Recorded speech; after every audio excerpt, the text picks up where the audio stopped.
Okay, if you need a seat, there's still seats available over here in the wing, so help yourself.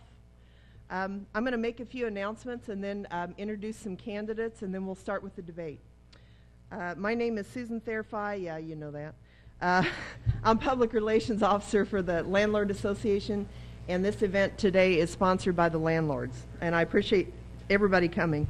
I want to make sure that everyone who's here got a copy of the voting center map, which is out on the table. That gives a map of locations with the 8 voting centers. Be aware that you can vote at any of the voting centers this year. Is everybody aware of that? There's also some additional times that you can vote, which are there. It's all on a one-pager. Jay Phelps at the county clerk's office and Sherry Lentz did a great job on that, and they actually distributed that to a precinct committee meeting a few weeks ago. So all the information you need about early voting, day of voting, and voting centers is on one page. Be sure you get one if you didn't get one on the way out. And if there's, Brad will hand them out to you. Raise your hand if you need one. Okay. And thanks to the county clerk's office for putting that together. This is a huge undertaking, by the way.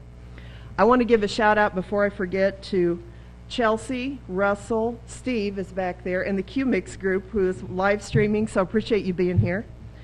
And I won't even announce when it's going to be on the website. Chelsea can let you know. Okay. I want to thank, later today, right? Okay. Chelsea says later today. It'll be on the QMix website. I want to thank Hotel Indigo for making this facility available to us, and they have been wonderful to work with. I'm the moderator for this debate because I've been doing this for 30 years.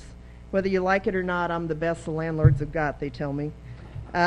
Plus, nobody else wanted to do it, so here I am. The Landlord Association has historically done similar debates for about 30 years, which affect our business and the real estate industry in general in the area. And I just want to give you a few quick stats to tell you why we're here. Personally, my business owns and rents 42 units of some type in Bartholomew County.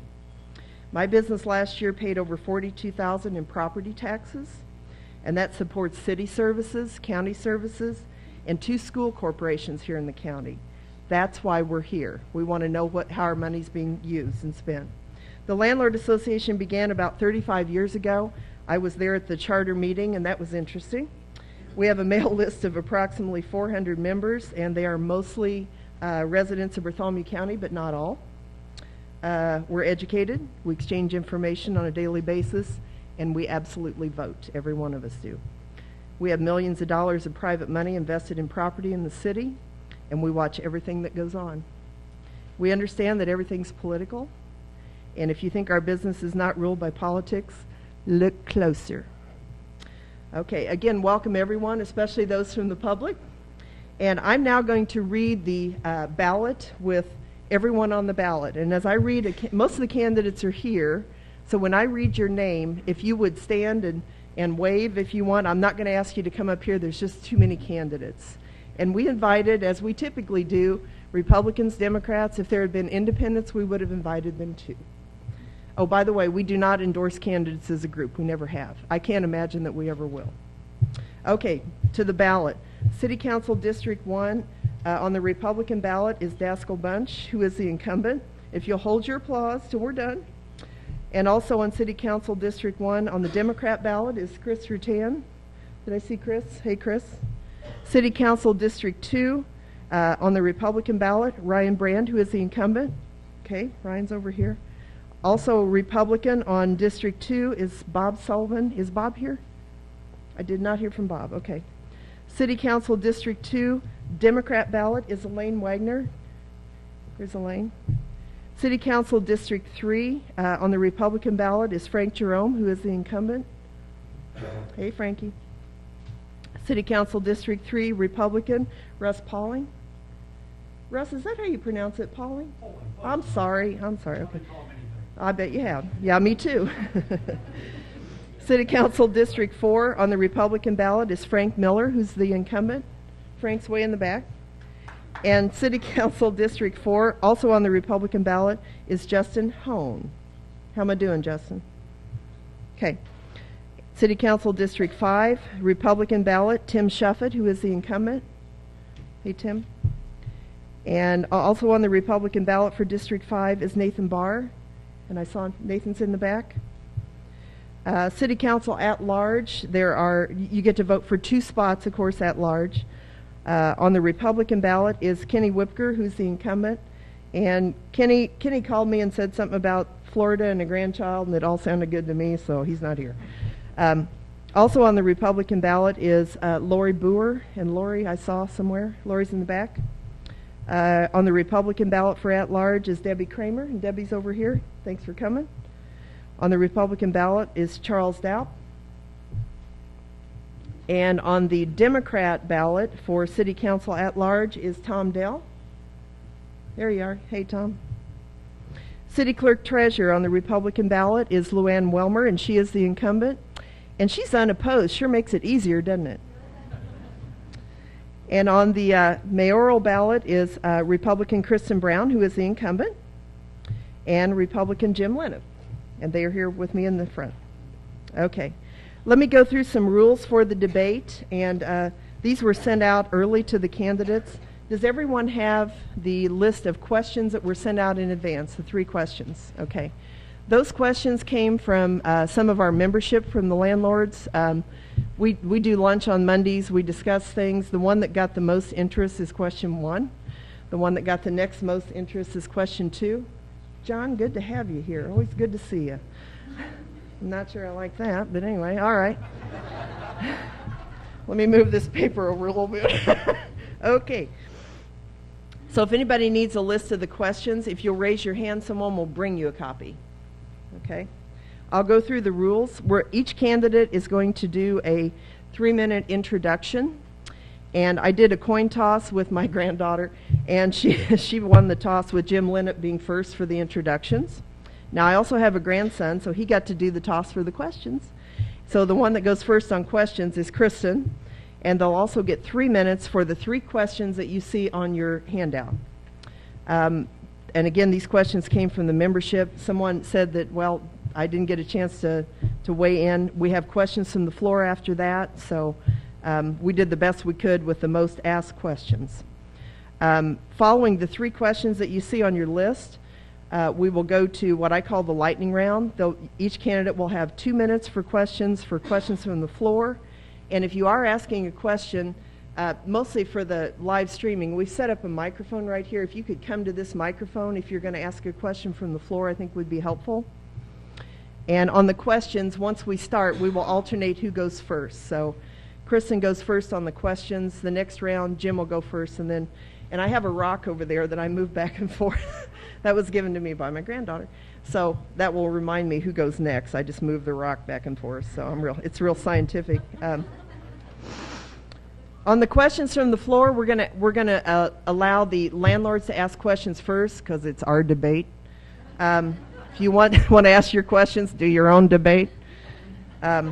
With time left, we'll open it up to the public, which is fine, but we would appreciate questions mostly being landlord-related, real estate industry-related, because that's the topic today.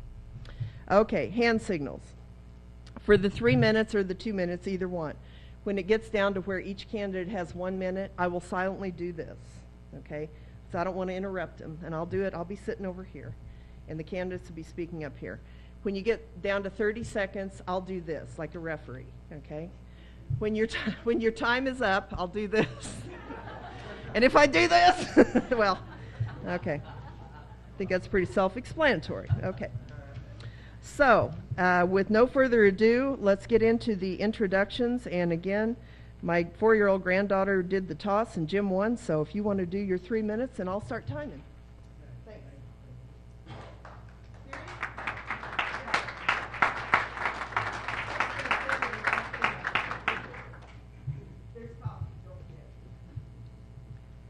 Thank you for your attendance and your attention. I greatly appreciate your interest in our community and in this election. There are 3 main reasons why I'm running for mayor. They are jobs and our economy, spending and how we plan for and control it, and how we get along, for the tone for our city starts at the top. Our local economy has 3 parts: Cummins with 5,500 jobs, 30 foreign employers with 5,500 jobs, and everything else. Our mayors prior to Mayor Brown traveled across the oceans and around the country in search of those 30 employers. Their efforts have, their efforts have paid off handsomely. Mayor Brown has chosen not to participate in those recruitment efforts, and the results are predictable. In her 3 years, no new employers. My second reason is to control spending and better plan for it. We need to be more efficient. Some of you have already heard me mention that we should employ Six Sigma techniques. We should also plan better when budgeting and consider our capital needs. We just recently appropriated $7.5 million or thereabouts for road repairs. That money did not magically appear on December 31st. It had built up over the prior several years and should have been spent accordingly. We've also been presented with a lengthy list of other projects: the Crump at $10 million, the Millrace Amphitheater at $4 to $6 million, the State Street project, which I support, at over $7 million, a soccer complex at the airport, a railroad spur at Whalesboro, and a bridge around the pump house at $1 to $2 million. At the same time, we're told that our deferred road maintenance is north of $20 million. How are we to determine which of these additional projects we can afford and which need to take a back seat to roads? We need a plan, plain and simple. The third leg of the stool is how we get along with each other. As I said, the tone starts at the top. Among our city's department heads, turnover has reached nearly 100%. Sometimes the cost of turnover is hidden, sometimes it bubbles to the top. Recently, we saw where the city demolished a residence on 9th Street without having talked to the owners or even following our own procedures. I've learned since the article was in the paper, that there may be 2 or 3 others. I believe turnover had something to do with that. Our city needs to be a stable employer, and our employees need to be well led. I've proved over the last 30 years that is something I can do. Jobs, spending, and how we get along are my 3 main goals. Jobs are key to continuing our economic success. Planning for how we spend tax dollars is crucial. But how we get along is most important. And again, the tone starts at the top. Thank you.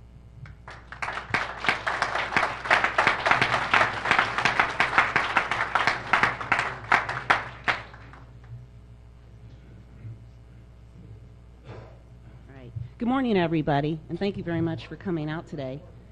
Thank you, Susan, Brad, the Landlords Association for hosting us. Let's go back 4 years ago. The people of Columbus were very dissatisfied with their city government, which my opponent was a part of. There was a strong sense that decisions were being made secretly behind closed doors by a select few to benefit a select few. I promised to change that. And I've kept my promises. I promised to make city government more open, transparent, inclusive, and fiscally responsible, and better match your priorities. And again, I've kept that promise. One of the things we talked about when we were here 4 years ago was the trash fee and how onerous a number of your tenants find that. So my opponent voted for it twice. The first time, when the fee was lowered, when I came into office, by executive order, I cut the budget, literally trimmed some fat, and then the city council rescinded the trash fees. One of the things I ran on also was I didn't like Columbus Downtown Inc., which was part of the Redevelopment Commission, which my opponent was part of. We were spending money secretly and unlawfully. I promised to change that. I dissolved Columbus Downtown Inc., and everything we do now, all of our spending, is open and transparent. I promised to make our community safer, and I have. Our violent crime rate has been cut nearly in half. Our property crime rate has been cut 23%. I promised to look at all of Columbus, not just downtown. So we're now making our most challenged neighborhoods prouder and stronger through concentrated code enforcement efforts, neighborhood cleanups, community policing, working with the neighbors. We're eliminating blight, the #1 complaint when I came into office. And we're redeveloping forgotten areas of our city, East Columbus and the Golden Foundry site. Our employment, is that 1 minute, Susan? Okay. Okay. Our employment is at all-time record highs. My opponent says there's no new employers in the last 3+ years. It's not true. I've been to innumerable ribbon cuttings and groundbreakings for these businesses. And we're spending your money wisely, putting it back into infrastructure and existing parks. By the end of this year, we'll have made a $30 million investment in repairing and reconstructing our roads and $6 million into repairing our existing parks instead of developing new sports complexes and those kinds of things. And I'll close on this. We're doing it, again, without the trash fees, no new debt, and no new taxes. Do I have any more time? Okay.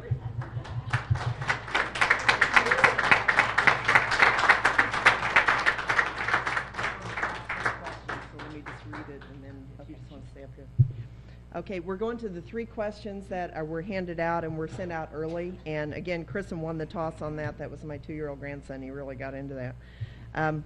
So I'm going to read the question, but you all have copies. Although members of the Bartholomew County Landlord Association agree that there are properties in the city of Columbus that are distressed and need repair and or demolition, we have opposed the recent push for demolitions in the manner it is being done. Citizens have publicly voiced opposition to this process. Landlords already pay huge property tax bills, and we're not willing to pay for costs of mistakes that could have been avoided if the process had not been rushed or repair options had been pursued. We would like a clear indication of the process for future demolitions. What can we count on? And again, of the landlords that responded, this was the most asked question, and I actually got several versions of this, and I kind of lumped it all together in one question, and that became question 1. So I'll give first Kristen 3 minutes for that, and then Jim. Well, I'm glad you guys asked this question because our blight elimination program is one of the things I'm very proud of at the City of Columbus. The #1 complaint when I came into office was neighbors complaining about neighbors' properties. #1, the vacant and abandoned and blighted commercial buildings, but primarily homes. So we've embarked upon 2 things, a 2-pronged strategy.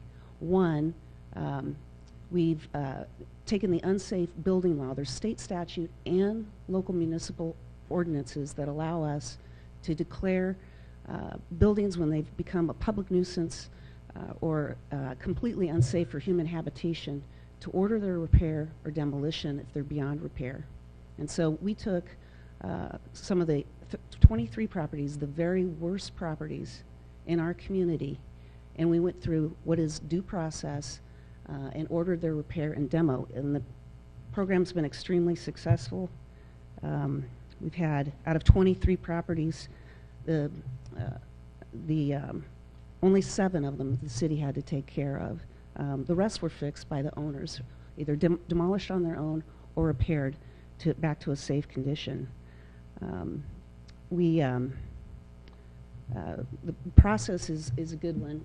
We notify the property owners by certified mail. If we can't reach them by certified mail, there's 3 attempts at certified mail. If we can't reach them, then we go through a legal notice process. And so we notify, we advertise in the newspaper a couple of times, and then we hold the hearing before the Board of Works. Nothing's acted on until there's a hearing with the Board of Works. And the Board of Works hears the property owners. If we can locate them and they show up, we work with the residents or the homeowners or property owners. Lots of time was taken with many of them. I think the one issue that we've had, there was a home that we ordered the demolition on. We couldn't get a hold of the property owner through multiple attempts. At one meeting in the Board of Works, because we were trying not to rush it, we switched the order to try and secure it first before demolition. And unfortunately, we made a mistake, and we went ahead and demolished a small house, vacant, abandoned, blighted, public nuisance on 9th Street. And we're in discussions with the homeowner. The appraised value on it was $24,500. We're going to come to an agreement in that range. She's going to be happy, and we're going to most likely turn the property over to an affordable housing provider, or sell it to an affordable housing provider. So, and the last thing I'll say about that is we're not using local tax dollars there. We have a federal allocation of federal housing dollars, community development block grant dollars that this will be used for.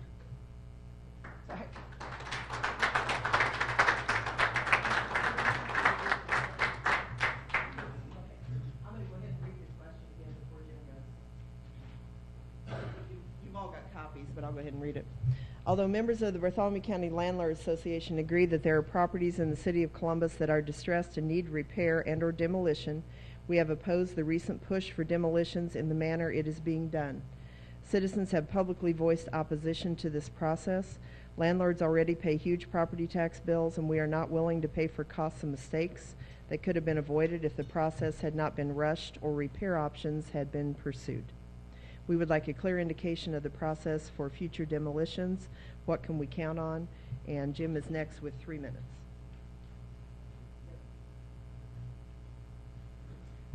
To my knowledge, there aren't too many people who disagree with the purpose behind the program. The idea is to clean up neighborhoods, and that's a great thing to do. The question, as I understood it, reflects or relates to the process, and that's a problem that we've got. The first thing you have to understand is that we're working with people, and people are going to make mistakes. That's just the way it works.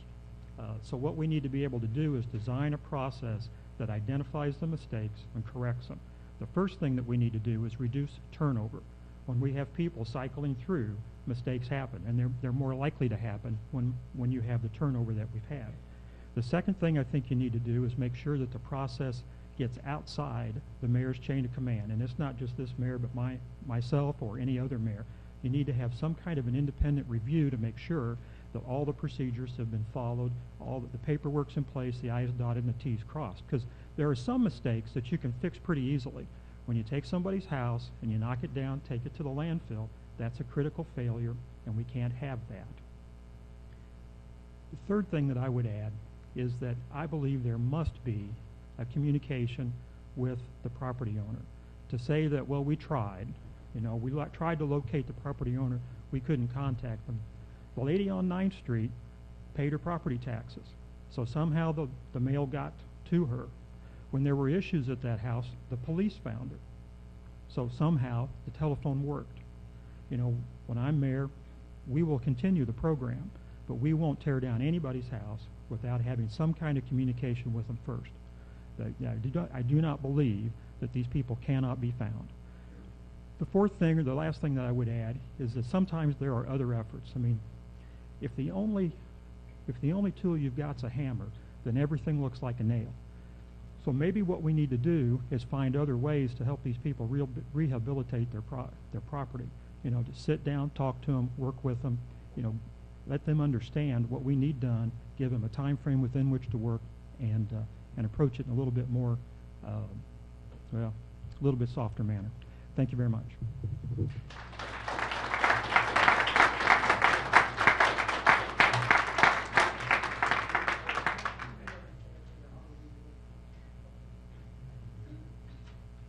Okay, we're alternating speakers, so Jim's got the rock right now. It's on his side. That reminds me of who goes next. Question number 2. 2 issues of property rights have been discussed in public meetings in the past 2 years. One was regarding abandoned, inoperable vehicles on private property, and the other was involving a change to a zoning overlay in the downtown area. Members of our group opposed both to show public support for property rights for those folks taking the risk to invest large sums of private dollars in this community. What similar issues would you support or oppose in the future? And again, Jim goes first because we're alternating, and he gets 3 minutes.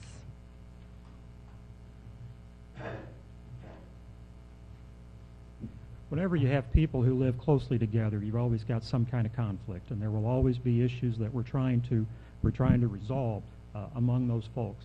In the downtown area that was most recently affected, you've got folks who have invested in their homes and are trying to uplift the neighborhood, and not far away because of the proximity. You've got homes that have been converted. When I walked around or walked through that neighborhood with those people, we saw some conversions that were just fine. They look like model type arrangements. We saw others that weren't. And so part of what you're trying to do here is to strike that balance between reasonable development and development that's going to take the neighborhood, in a different direction. What I will tell you is that if you look back over time, you will see a history of changes to zoning rules or zoning ordinances. And again, it's an effort to try to strike that balance. So what I would tell you that you can expect going forward is that we'll continue to try to strike the balance. We'll continue to try to be fair. between those people who live there and those people who own property there but don't live. I think, too, it's important for us to understand that everybody's got an investment. The folks who have that live in their homes, have invested strongly, as have the landlords. I mean, you folks have got significant investments in an area where we need good property owners, and most of you do a wonderful job. So what I would tell you too is that if we can find a way to, I don't know if better police is the right phrase, but a way to better monitor the development that some of you do that maybe hasn't turned out so well, that'd be helpful as well. Thank you.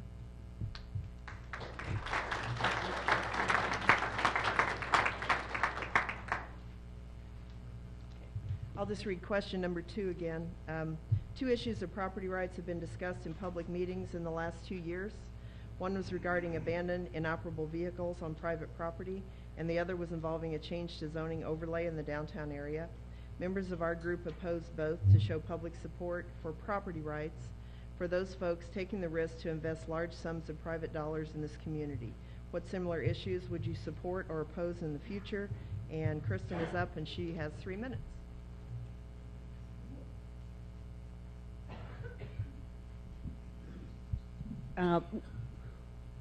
When I came into office, one of the largest priorities I was hearing from community members is that we needed to work on safe and affordable housing in proud neighborhoods for everyone. And that has become one of our highest priorities, both in the community and citywide.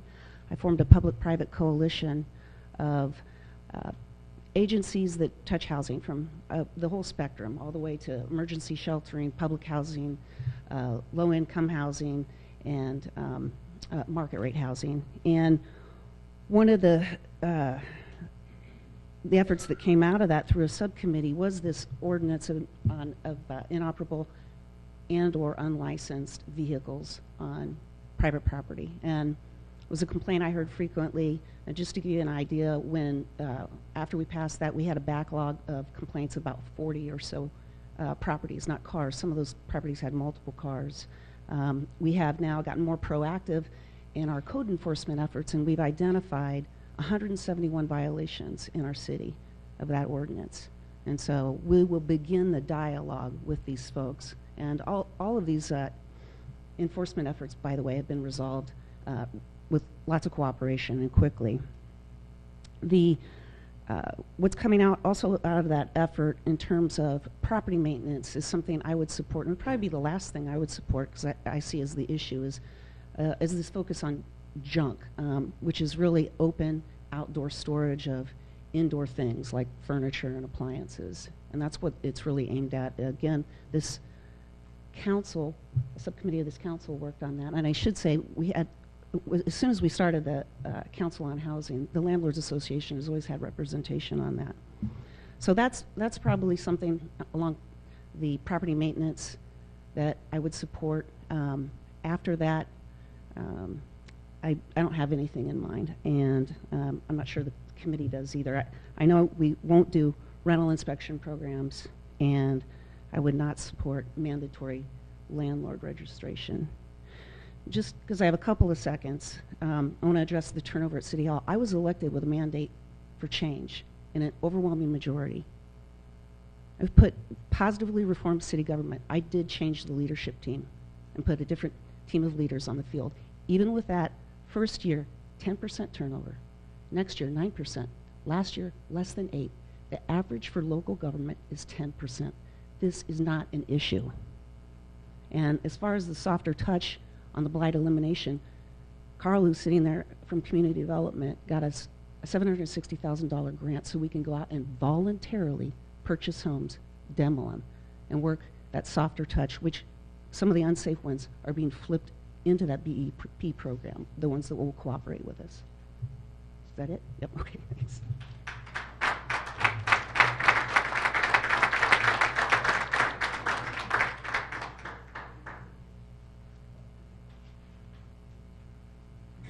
The third question that was handed out in advance, let me read that, and then Kristen will go first on this one because we're alternating. The biggest problem for private landlords at this time is unstable, unpredictable employment for our potential tenants. Tenants without specific high-level skills don't necessarily need to be paid top dollar to live and work in this area. They just need job opportunities that match their skill set where they can make a living wage. What have you done and or what will you do to promote economic development in the future to bolster job creation and retention in this area? And Kristen goes first, and it's 3 minutes.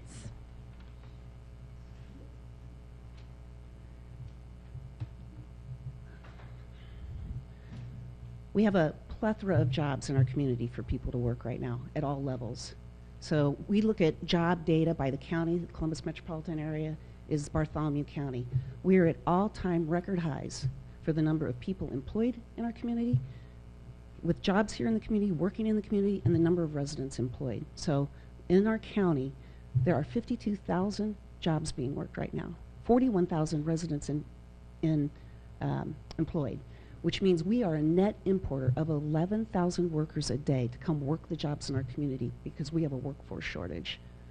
When I'm at the Japanese manufacturers, their number one complaint is they can't get anyone to work on their lines. They're experiencing 15% turnover a month. They tell me they make offers. More than 30% of the people fail their drug screens. One of the restaurants I like to eat at is no longer open for dinner because the owner can't staff the restaurant that many hours. We have jobs, but it doesn't mean we sit back. So a lot of folks need help with substance abuse. It's keeping them out of the employment field. We have efforts in that vein. They need training. We've had a laser-like focus on growing Ivy Tech and IUPC's enrollments, and we've helped in that effort with a public-private partnership for student housing. We're out of shovel-ready land. So we're working and talking to developers right now about taking the old Wellsboro Airport and redeveloping it as an industrial park. And I can tell you why that's a problem. My opponent says there's no new employers. That boggles my mind. The Phoenix Group came in, and they had a very, very difficult time finding space in our community. And so we worked with them at the city to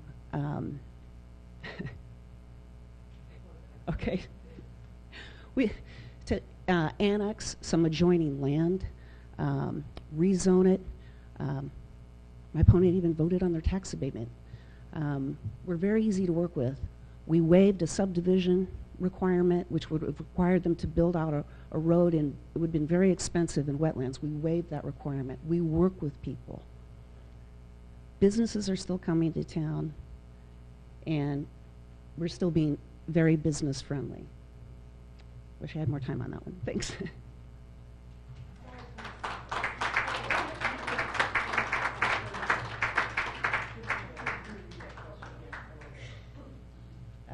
Jim's up next, and I'm just going to reread the question. The biggest problem for this means 30 seconds. Okay. This means you're in trouble, and this means you have to leave. Just kidding. The biggest problem for private landlords at this time is unstable, unpredictable employment for our potential tenants. Tenants without specific high-level skills don't necessarily need to be paid top dollar to live and work in this area. They just need job opportunities that match their skill set where they can make a living wage. What have you done and or what will you do to promote economic development in the future to bolster job creation and retention in the area? And Jim is up with 3 minutes. There are several things we can talk about here. One is when I say there are no new employers, what I'm talking about are new ones to the community who were recruited by the mayor or recruited in a practice or a method that the mayor participated in. And I stand by my answer. What we're talking about here, as I understand it, are people who would be likely tenants, and what kind of employment situation might they have. We may have record employment where we still got 30% of our population that is near or below the poverty line. So they need jobs, and they need better paying jobs. I want to talk to you a little bit about sports tourism. I want you to understand that the folks that we're talking about, the kind of jobs that they want, are going to be in those service industries, either restaurants or hotels. They'll be the places where those folks with low skills or lesser skills can find ready employment. And so one of the advantages that we have from sports tourism is that it drives that part of our economy. want to share with you a little bit of the story of Kroger. Kroger came to us with the notion that they'd like to tear down the SAPS facility. They wanted to build what they call a hypermarket. They would employ 100 to 110 new jobs, starting wage of $13.35 plus 35% add-on for fringe benefits. What they asked for from us was a tax abatement. You know, what they envisioned building would create $3.2 million of additional taxes over 10 years. They asked us to abate or to discount that number by $600,000 down to 2.6. City Council looked at that and said, sure. Mayor looked at it and said no. Mayor said, we don't need to give them an abatement. We can wait for somebody else to pay full price. Well, down on Washington Central, a few blocks west, you can take a look at Golden Foundry and you can see what happens when you wait. You can take a look at what had been Golden Foundry. We're finally getting some development activity there, and we're not going to get full price. We've had to give abatements to make that work. It's not just large employers. It's not just a recruitment effort. It's how you treat those who are already here. Kroger has been a good corporate citizen, and what they plan to do will be good for us and good for our local economy. We need to talk a little bit about transportation. We need to be able to get people out to the jobs where they are. One of the advantages to Kroger is that those jobs are almost in the center of the city, so it's easy for your tenants to get to those. We also need to discuss transportation going out to Walesboro. It's something that we need to be able to find a solution for. And the last thing I would say simply is that we've got to find ways to pursue the workforce development. You know, we've talked about the fact that TIF dollars can be used for training. The other day I called out to the Community Education Coalition, which is the group that would manage that program, and asked them whether anybody had ever talked to them about using TIF dollars for workforce development for training. And they said no, you know, that had never been brought up. So I think that just working with those people, trying to engage with the employers, engage with an activity that is designed to help workforce is some of the things we need to do. Thank you.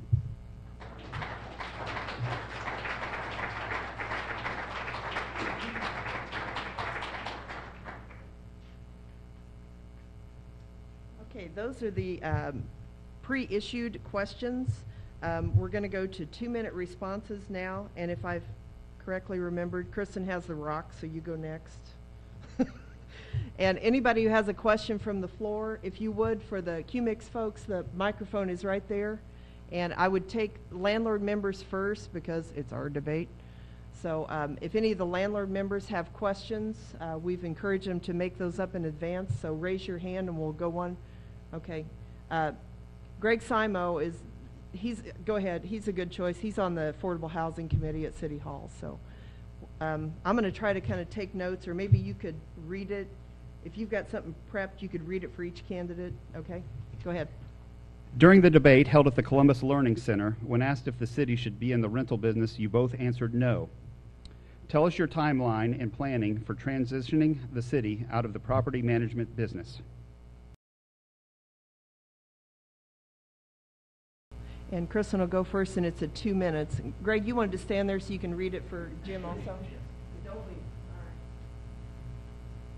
All right. Yeah, I said no, and I've kept my promises. The Commons was built out and committed to prior to my administration. The Redevelopment Commission did the parking garage with those restaurants. My opponent was part of that process in both of them. We have a piece of property right now, the pump house, which I and a couple of the city employees worked really, really, really hard for the past year to make that piece of property commercially viable. There were a number of encumbrances that are on the property and we put on the property to protect historic preservation. We had issues with the flood maps, the railroad, etc. But that had been leased out under the previous administration.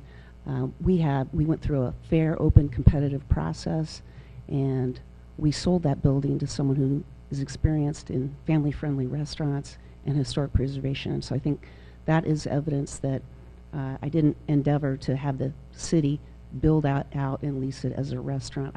The restaurants that we do have, the ones in the Commons and the garage, I think are, we have them.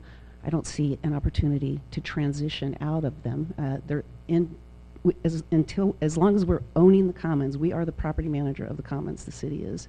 As long as we own that parking garage, we are the property manager. So the only way to do that would be to sell those properties, and I can tell you that no one would purchase them because they lose a lot of money annually. Was that all of your question? Okay, thanks, Greg.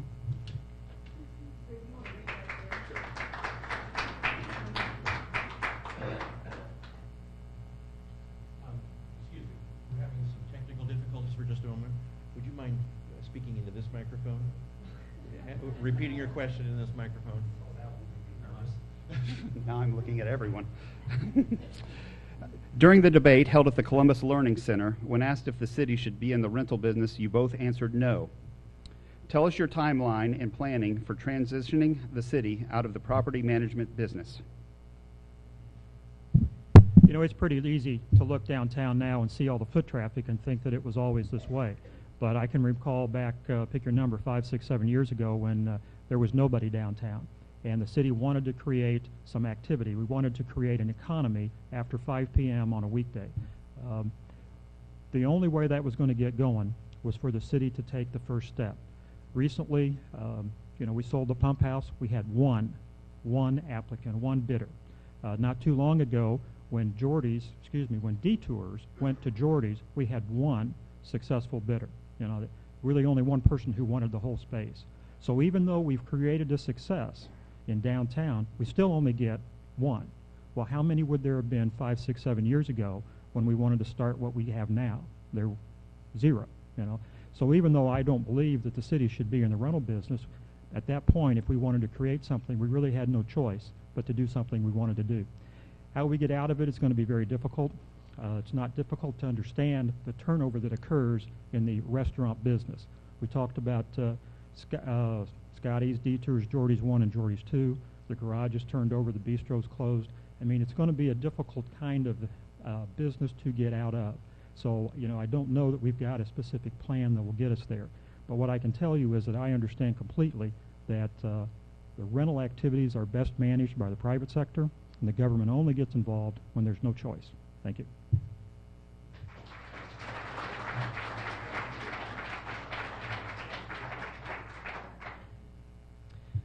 We'll next take additional questions from the Landlord Association first. Does anyone have one? And if you do, is that mic not working at all? It's not. Okay, if you could come up here. So anyone, if you have a question, now don't be frightened. It's not that bad. Okay. A little bit of this. Johnny Carson question. Hold it.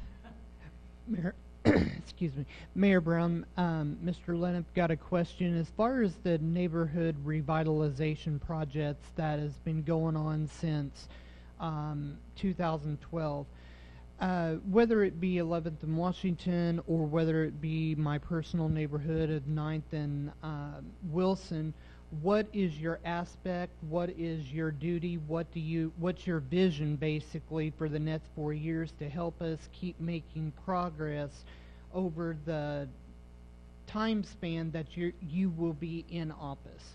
What's the difference? What do you have an idea of?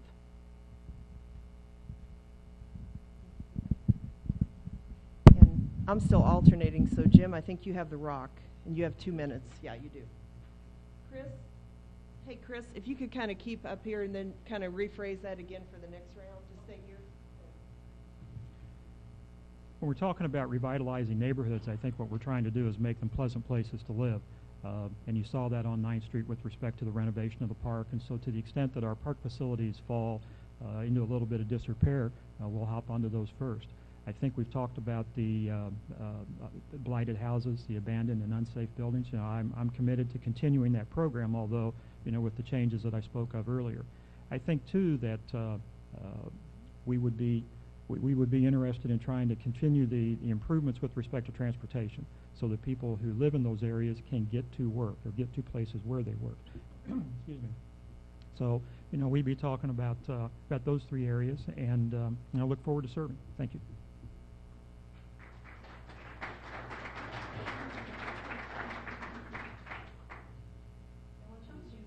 Yeah, use the mic. Mayor Brown, in the last 4 years, we've seen revitalization be a major progress for my personal neighborhood of 9th and Wilson. In the next 4 years, after, should you be elected, what changes, what progress, what's your vision for what can we expect from you, basically? Thanks, Chris.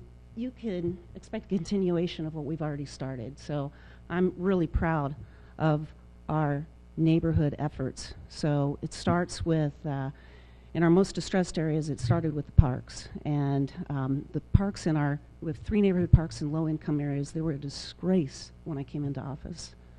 We made an investment in them. They're now safe and inviting places to play. We have surveillance cameras in a couple of them where we've had problems. You came to us, Chris, and your neighbors and said, we don't feel safe going outside, and that was completely unacceptable. So we ramped up our community policing efforts. Our community policing efforts, there's a 500% increase in community policing patrols from where there was 3 years ago.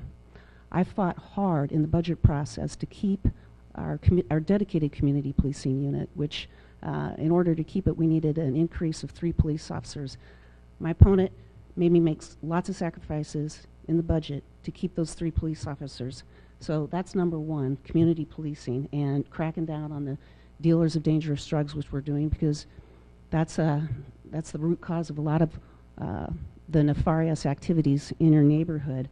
The blight elimination program, unheard of, never been done in the city before. Forced if we have to, voluntary program if they'll cooperate with us. We have gotten very proactive and active in code enforcement, concentrated code enforcement. These voluntary neighborhood cleanups are a big deal to me, and we'll continue those. We've supplemented, added to the volunteer base through our connections, and then supplemented those efforts with city garage crews and their equipment, which has made those cleanups incredibly productive. And the last thing I'll say is we're looking at a tax incentive, something the landlords would be interested in, a program in the lower income neighborhoods, primarily the big block, that would give a tax incentive to anyone investing in properties on the incremental assessed value. Thanks.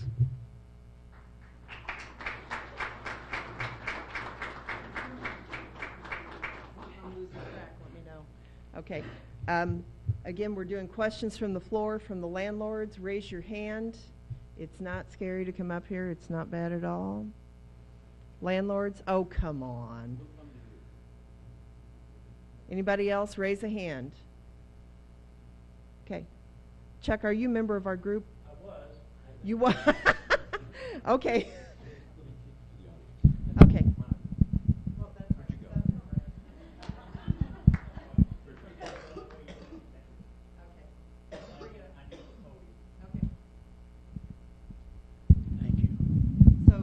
Chuck's not currently a member, has been in the past, Yes. and we're now taking questions from the general public, apparently. Okay. So I'm told. This question is for the candidate Lenup. The property that was under discussion that he on 3 different occasions has said was destroyed without talking with the owner. He is technically correct. As far as I know, they never had a personal conversation with the owner.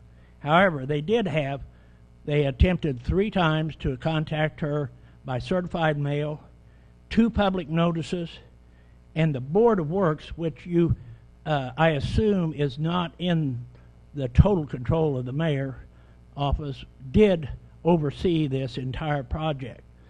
Now, finally, they offered another public notice, so that meant 3 public notices, 3 certified letters, and 40 calls over 3 years.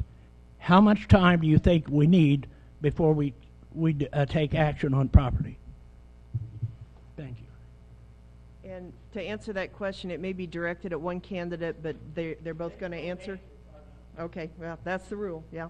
Okay, let's see. I think Kristen was next. So I'm gonna go ahead and let her go because we're alternating. If I got that wrong, I'm moving my rock. I don't know. I'm doing the best I can. Is that okay if you go? I think you're up next. I'm just You do 2 and then 2 and then, I don't know. Yeah, I mean, we do have a good process, due process. I admit there's been 2 mistakes that the city's made. I think about all of the results we've delivered, all of the good things we've done, huge changes, great progress, tremendous results. We've made 2 mistakes. We didn't collect rent at Snappy Tomato for a year, and we took this one down prematurely. It was a absolute nuisance. 40 police calls out in the last couple of years. The city garage was maintaining the property, all the vegetation for the last 2 years. It was constantly unsecure. We were securing it all the time because there were people get in there and sleeping at night and doing drugs. So again, we're not always perfect. I'm not up here to admit we are, or say we are, convince you that we are, but we do have a good process. The program's been tremendously successful. And again, when the owners do come to us, even on our sanitation ordinance and our weed ordinance, we work with people. And again, I think the voluntary cleanups are sort of a proof to that, right? Rather than the long arm of the law coming and enforcing and cracking down, we're much more excited about getting out and helping people, lending a helping hand to help them with their properties. And just so you know, so the value you're receiving on those neighborhood cleanups, 60% of the properties that we work on, tear down sheds, repair, remove vegetation, are owned by landlords in the community.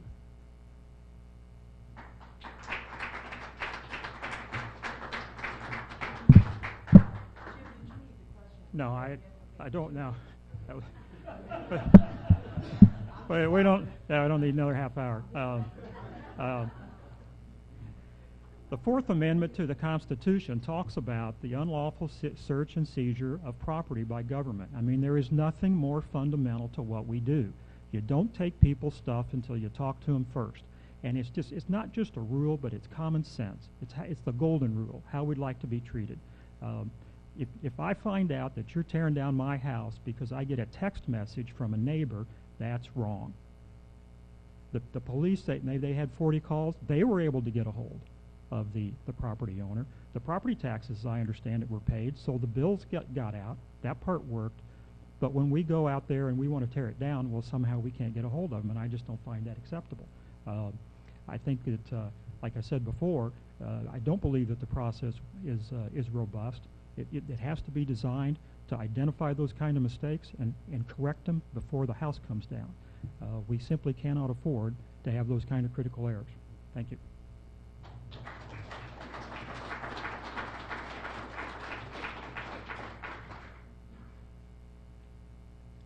Okay, once again, I'm going to ask for questions from the landlords because it's our debate. Since when did this group become shy? This is really strange to me. Okay. Okay, come on up. And then we'll go back to questions from the public. So if you have some, start formulating them or writing them down. I've prayed long and hard about even broaching this subject in public. And I am comforted by the fact that right now there are 2 other men praying for me at this very moment as to whether or not I should even ask this question.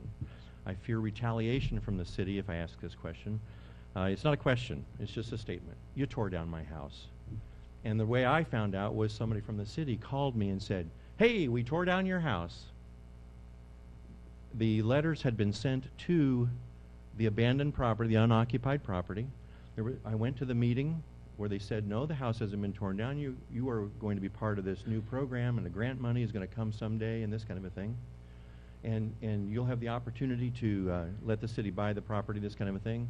Little did I know that the property had already been torn down by then. So I believe I'm the 4th house that's been torn down without notification. So I know that the city can send out notices, but there's nothing that says they have to actually talk to somebody.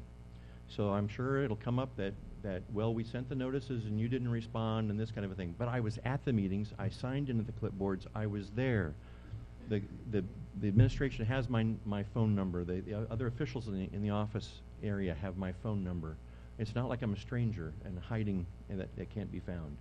You tore down my house. I think Jim's got the rock this time. I'm just alternating.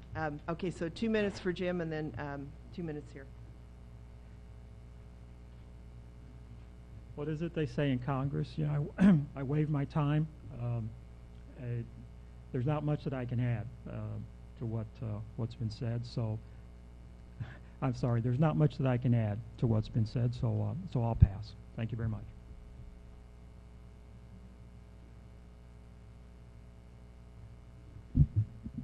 Brad, it's my understanding it's not your house. You have a tax lien on it. So it won't be your house until September this year. Our first notice went out when you did not have a tax lien on that property in May. We ended up demoing that house December 18th. There was no value. The floors were caving in. The roof was caving in. It had been flooded. The complaints I got about that home had sat there since 2008. Nobody's done anything about it. We improved the property value by taking it down. We then went through all of our processes of, again, the notifications. There were the August 14th, that property was transferred on eBay. We held things up because we'd heard it had transferred on eBay. The new owners were notified on August 14th of what was going on. And the 21st, we published the notice to bidders. The owners of the property, I assume they still own it, Lester Freeman and his girlfriend, I can't remember her name, came in for 2 hearings at the Board of Works. They told us they were going to demo. They actually started the demo. We kept giving them more time and more time. And they had an order to complete it by November 19th, which is when they said they could get it done. Finally, we went in and the city took care of it. And when all of those notifications went out, you did not have a tax lien on the property. You are very familiar with this process. You have been following this process as a landlord. You've actually even tried to negotiate to buy some of these properties with the owners. You've come to a Board of Works meeting, so you knew exactly where we were, but you don't own the property. And my personal opinion is we improved the value for you.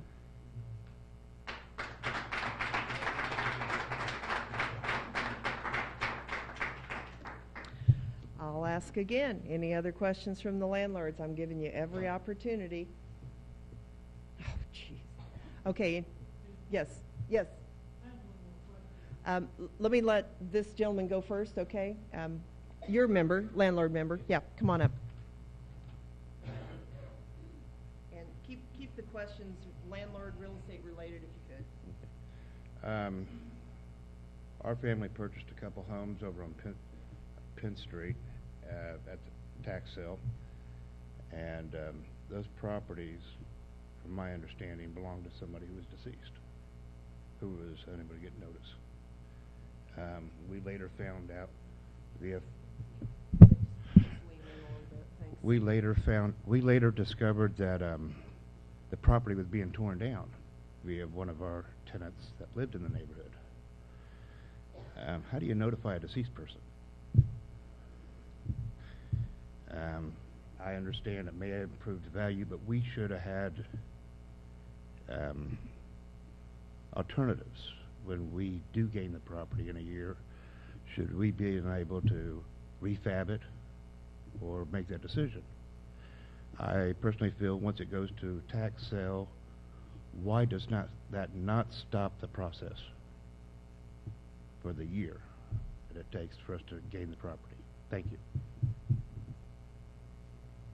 And I will give 2-minute responses, and Kristen has the rock, so she gets the podium first. I'm not entirely. You say you bought you have tax liens on them? Okay. Again, if you have a tax lien when we notify, when we start the notification process, and I told you there's multiple steps in that notification process, we do notify people with tax liens. So I don't know your particular case, sir, very well, but it sounds similar to Mr. Grayson's issue. You have a tax lien We had gone through all the notification processes, the legal advertising processes, and eventually we ended up demoing those homes. And there again, I know these homes firsthand. The roof, there were holes in the roof. They had been left like that for many, many years. If we felt that there was any possibility of repairing those, we would not have demolished them. They were unsafe, inhabitable. And, you know, when you purchase a tax lien on a property, you're at risk. You don't own the property. If you'd done it before we started all this process, you would have been properly notified and given due process.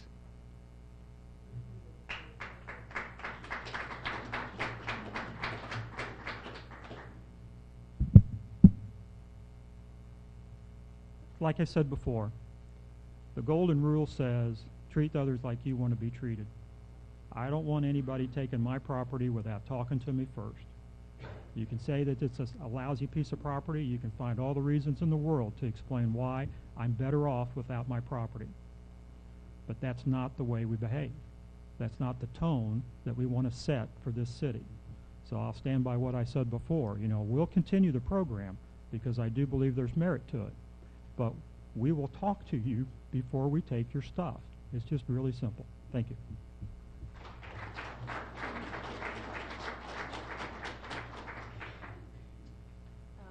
Based on the time that I advertise, we probably have time for 2 more questions from the floor. And then I'm going to give each candidate, if they choose, they don't have to, we probably got time. I can give you up to 2 minutes at the end if you want to do a little wrap up or if you want to say something that hasn't been said. You don't have to do that. So I will take 2 more questions from the floor if anyone has them. Okay? And you're not a landlord member. Okay, come on. They're not talking, so come on up. That's fine. Nobody's talking. I know. I think. I'm going to change the subject to a wider. I think it's the live streaming. Oh, sorry, Chelsea. Thank you, though. This is way too. There we go. Thank you so much. I'm Julie Bills. I'm the president of the State Street Area Association. My question is going to be about the state. It's the State Street revitalization. Contains the economic development piece. And this piece is really integral to the whole plan. And so I'm just wondering, what are your thoughts or plans of the process in attracting businesses or retails or companies to the State Street, East Columbus area? Thank you. Hey, Julie, you just want to stand there in case we need that read again. Sorry. So I think I got my rock right. Jim's up for 2 minutes. Thanks.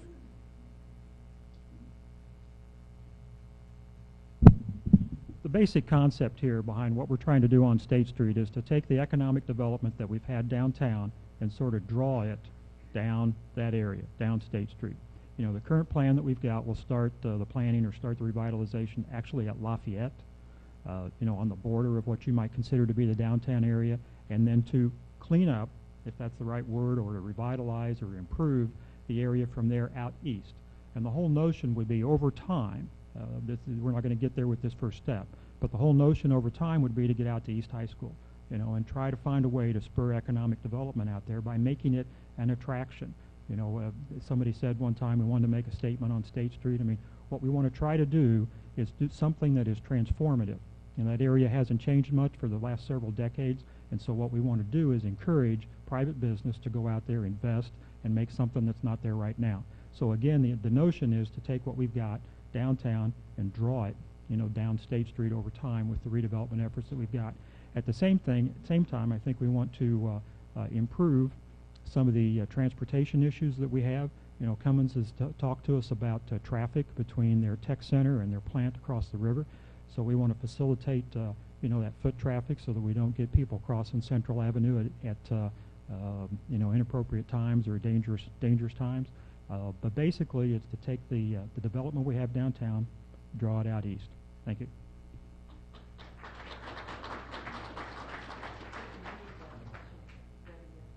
No, you basically asked, what are we going to do to attract businesses on State Street, right?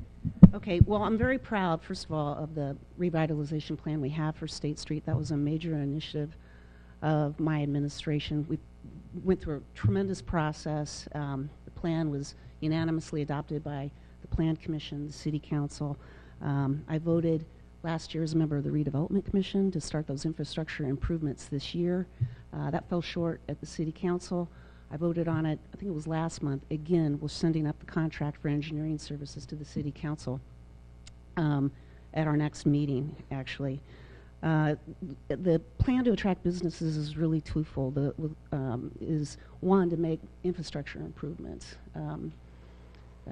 public infrastructure improvements that will help spur in private investment, and then also potentially incentives. So as you know, the first phase of the project are those infrastructure improvements. Our first urban trail connecting the east side with downtown. We are putting new sidewalks in on the south side of State Street, starting to run out of time. But that, number one, investing in the infrastructure.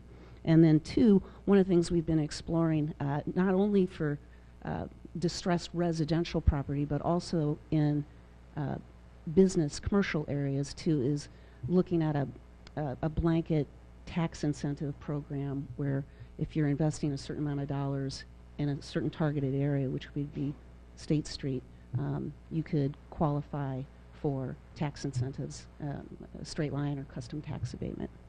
Thanks.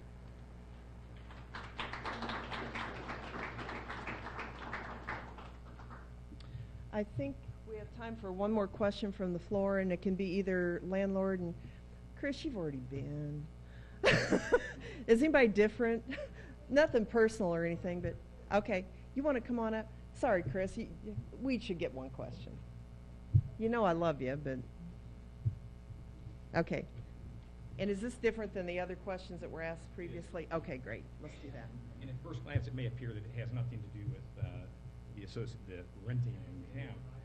Yeah, just lean in. At first glance, it may appear that this question has nothing to do with the Landlord Association, but in fact does have to do with who feels welcome in this community. At the last mayoral debate, you both declined to say if you would support a local ordinance granting the same protections to the LGBT community as are already in place for virtually every other group of citizens in Columbus. The Columbus Human Rights Commission has been in place since 1962 with the mission statement of building and maintaining an inclusive community for all. Communities including Indianapolis, Muncie, New Albany, and others have already taken measures to address the needed expansion of civil rights protections. As a community already known for embracing people from around the world with diverse ethnicity, racial, and religious backgrounds, why is there any hesitance to embrace the idea of expanding our city's current civil rights stance to include the LGBT community? What are your plans to address this issue and when? Sitting there in case we need it read again. Thank you. Kristen, I think you got the rock, so I think you get 2 minutes here, and then Jim, and if we need it read, just hang on. Okay. Well, first, I'm a strong proponent of not only no discrimination in our community, but obviously we have a goal of making them feel welcome as well. So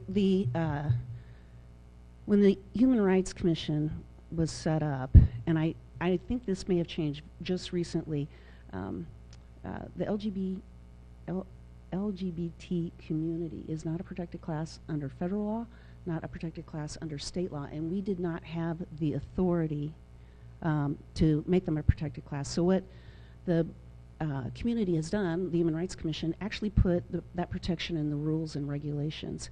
And they've done a very good, to date, they've done a very good job of either enforcing those cases of discrimination. They can either claim them as discrimination based on sex, and others, if they cannot fit into that classification, they've successfully mediated them. So we've done a very, very good job as a community, and that's very progressive. My response was, I still don't understand what was signed at the state and then changed at the state. So that's a state level issue for which I'm not immersed, nor have I taken any public opinion. So one, I want to understand the impact of the state legislation once that settles down. And then in terms of what this community is able to lawfully do because of federal code and state code, my response was, have the Human Rights Commission, this is their ordinance, come with a recommendation, go through a very thoughtful, not knee-jerk process, thoughtful process of what that needs to be and what they would like it to be, and I'll put it on the city council agenda. There's no hesitation to have the debate and conversation publicly, not at all. And personally, I told you at that debate that I serve everyone personally with respect, judge no one, and that's how we've been operating at City Hall. Thanks.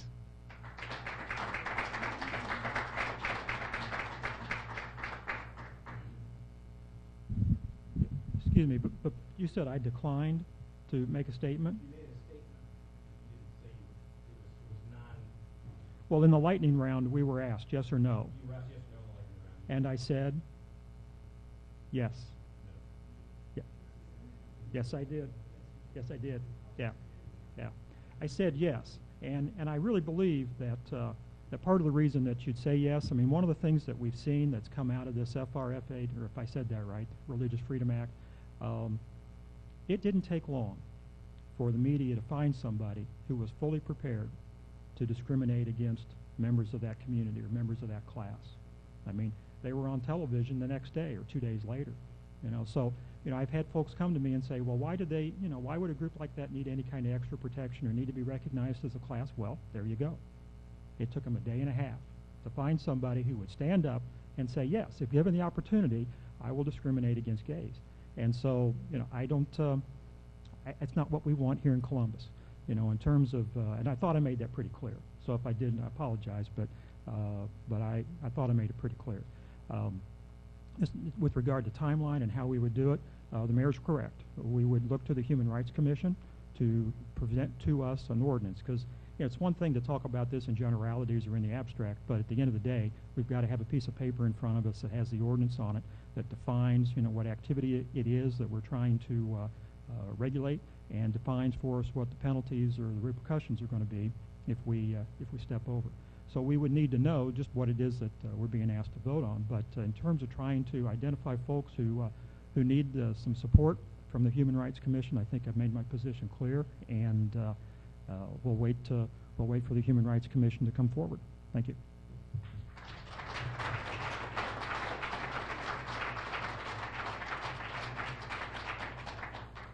I'm now going to give each candidate, if they choose, they don't have to, 1 to 2 minutes. If you want to summarize something or say something in addition to what's already been said. And Jim, I think the rock has moved to you. After this, we have the room until 11, at which time we'll probably be asked to leave because I think they have another event in here. So you're welcome to stay around afterwards, and I will make a quick announcement after the comments, and I'll let Jim go first with 2 minutes, okay? That's fine. Okay. Thanks again. Thanks again for your time and attention today. And I know one thing that often goes unsaid is just an appreciation for what landlords do. There's a certain segment of our community that you guys house, and I know sometimes that turns into a little bit more than housing. I think there's some counseling that goes on, some advice on job placement or life skills that you provide to your tenants, and I know that that's very welcome. There are a couple numbers that I want you to consider, and just follow me a little briefly here. In November of 2012, we held a general election. We had candidates for president, governor, and senator, and in the city of Columbus, the number of people who voted, 16,000. 4 years ago, in the primary, the election that we're about to hold, the number of votes cast for Republican for mayor was 5,200. It's a significant difference. And the point is that if you want a voice, if you want to have a voice in selecting our next mayor, you got to show up and you got to vote.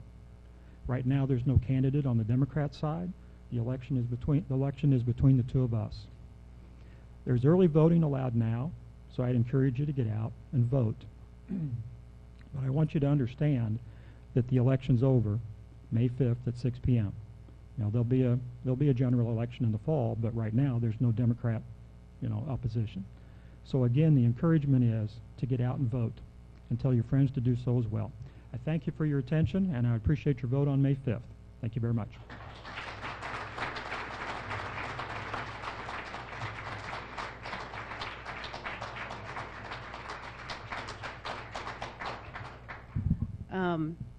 When I was here 4 years ago doing this, the trash fees were a big deal. I just want to remind you again that we've eliminated those for your tenants. But the other thing that was asked for, where you all had a keen interest in, didn't come up today, are on-demand special pickups. And my position was if we could affordably bring those back without a fee, we would, or we would bring them back with a low fee. So we changed our trash sanitation routes. They hadn't been changed for about 20 years, made them more efficient, freed up manpower. Now we're doing on-demand special pickups. You guys have a voice at the table, which we really appreciate. That Mayor's Housing Council is very, very vital to our efforts. I'm glad you all have accepted that, and the landlord's viewpoints taken into consideration at all times. I want to remind you, I'm running on a record, not rhetoric, so we've made the community safer. Our neighborhoods are getting stronger, prouder. We've had record job growth the last 3 years. We've had new businesses and tremendous expansion of existing businesses. We are making record-breaking investments in our infrastructure, our street storm sewer systems, and our parks after inheriting years and years of deferred investments. So, and then Mr. Lenup talks about the tone is set at the top. I want you to remember one thing. 2 or 3 days before I took office, I was elected. 2 or 3 days before I took office, the Redevelopment Commission, and Mr. Lenup was running that meeting, voted to take $865,000 tax dollars and give it to their own private corporation. I'm the elected mayor taking over in 2 or 3 days. I stood up and questioned the legality of that from state statute to be able to just take money and hand it to public money and hand it to a private company to do whatever they want with it, let alone your own company. And then I questioned the Redevelopment Commission only has $5,000 authority without city council approval. I was dismissed, summarily dismissed. The Redevelopment Commission, including my opponent, went ahead and voted on it anyway. And the state auditors have come in and said that was unlawful. So my #1 value is integrity without compromise. And I humbly ask for your support and your vote, either in early voting or on May 5th.